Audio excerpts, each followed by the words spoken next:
ভালোবাসা বোঝাতে ফুলশয্যার রাতে ছুটিকে কাছে টেনে নিয়ে ঝুমকিকে উচিত শিক্ষা দিল অভি। প্রতিজ্ঞা ধারাবাহিকে দেখা যায় ছুটির জন্য পছন্দ করা শাড়িটা যখন টেনে হেসটে ছিঁড়ে ফেলে ওই ঝুমকি, প্রচন্ড খেপে যায় অভি এবং সবার সামনে ঝুমকিকে আচ্ছা মতো অপমান করে অভি।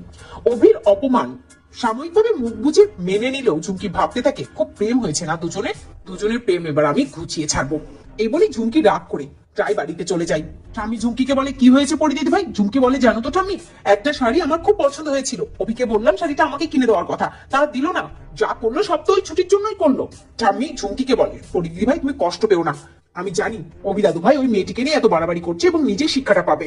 সেখানে অভির মা আসে এবং ঠাম্মিকে বলে মা আপনি এভাবে কেন বলছেন? আপনি যে মেয়েটিকে অপমান করে কথা বলছেন সে আমার অভির বউ, আমার অভি ওকে অগ্নিসাক্ষী করে বিয়ে করে নিয়ে এসেছে এবং অভি ছুটিকে ভালোবাসে, তাহলে আমাদের মেনে নিতে অসুবিধা কোথায়? স্বামী এগিয়ে এসে বলে ভালোবাসা কিসের ভালোবাসা?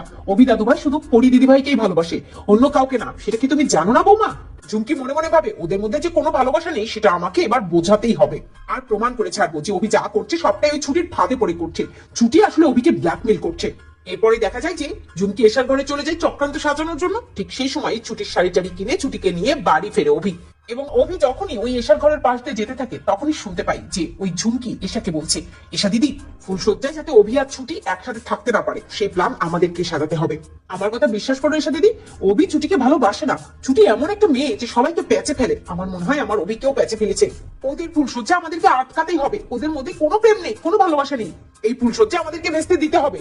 এসে ঝুমকিকে বলে কিন্তু ঝুমকি কি করে সেটা সম্ভব?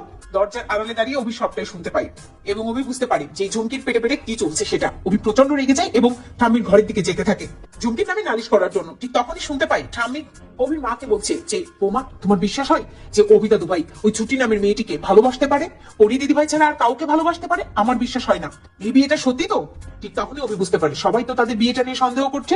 অভি ভাবতে থাকে না না, আজকে আমাকে এমন কিছু করতে হবে যাতে সবাই বুঝতে পারে আমি ছুটিকে ভালোবেসে বিয়ে করেছি, এই বিয়েটা মিথ্যে না সেটা।